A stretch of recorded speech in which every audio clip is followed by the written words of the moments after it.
ভাবিকে শোনো, মাইটটা সাপ যদি চেইতে যায় এটা সামলানো বড় কঠিন।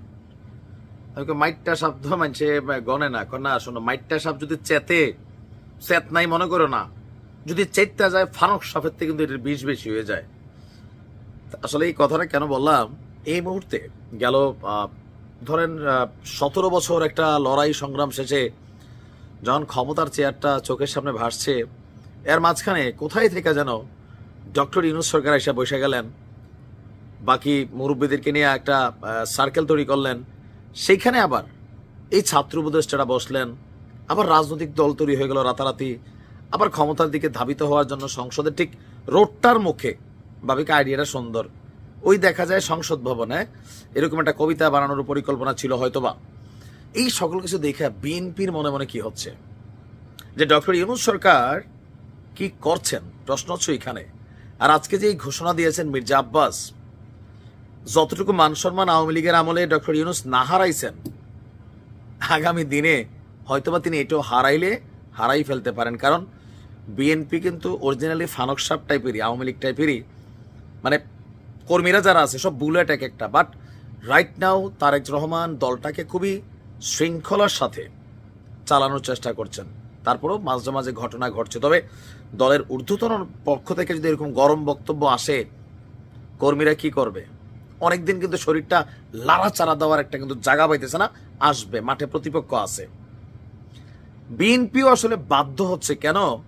ইউনূস সরকারের যে সংস্কার শব্দটা আমার কাছে ভালোই লাগে, কেমন যেন সংস্কার অলওয়েজ নতুন, হ্যাঁ, কিন্তু অনেকের কাছে অ্যালার্জি শব্দটা নাকি।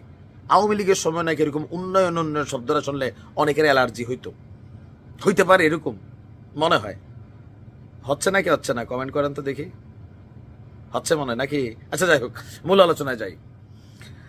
বিএনপির স্থায়ী কমিটির যিনি আছেন মির্জা আব্বাস, বরাবরই একজন কি বলা যে অ্যাকশন নেতা টাইপের, তিনি বলছেন যে বিশেষ কিছু দলকে সুবিধা দেওয়ার জন্য সংস্কার কাজ চালাচ্ছে ডক্টর ইউনূসের নেতৃত্বাধীন এই সরকার।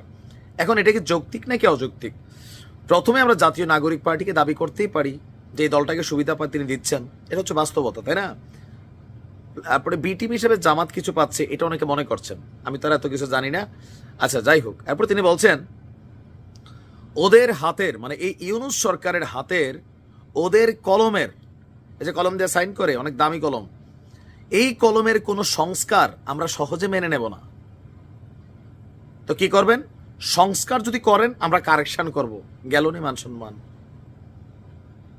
কি করছে? সংস্কার যদি করেন আমরা কারেকশন করব।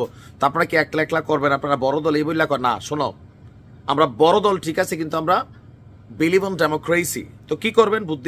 বুদ্ধিটা হচ্ছে বিএনপি সেই কারেকশন অন্যান্য রাজনৈতিক দলের সঙ্গে মিলেমিশে ঠিক করে তা আবার জাতির কাছে তুলে ধরবে যে দেখো উনি এরকম কারেকশন করছে, আমরা এটা কাইটটা এরকম করছি, ঠিক আছে নি? আমার কথা কি হয়? এটা নাটকের ডায়লগ মনে হয়েছে, বিবারিয়ার ডায়লগ। আচ্ছা, তো এরপরে তিনি বলছেন যে ওই সমস্ত তথাকথিত বুদ্ধিজীবী যারা এই দেশের নাগরিক পর্যন্ত নয়, তাদের দিয়ে আপনারা সংস্কার করবেন, এটা আমরা মেনে নেব না। এখানে অনেকেরই আছে যে ডক্টর আলী রিয়াজ, যিনি সংবিধান সংস্কার কমিটির প্রধান, যার বাংলাদেশের নাগরিকত্বই নাই, আমেরিকার নাগরিকত্ব আছেন, সম্ভবত ডুয়েল আছেন, আই ডোন্ট নো, দীর্ঘদিন বাংলাদেশে থাকেন না। তো তিনি যখন এই সংস্কার কমিটির প্রধান হয়েছেন, এটা নিয়ে অনেকে আপত্তি তুলেছেন, বাট সরকার তার শক্ত ভূমিকা বজায় রেখেছিল। দেখুন এই যে টোটাল এই বক্তব্য, তিনি বলছেন যে আমরা চাই নির্বাচনের জন্য যতটুকু সংস্কার দরকার ততটুকু করেন, আর সংস্কার তো একটা চলমান প্রক্রিয়া। রিজভী সাহেব বলছেন মানে স্বল্পমেয়াদী দীর্ঘমেয়াদী প্যাকেজটা কি?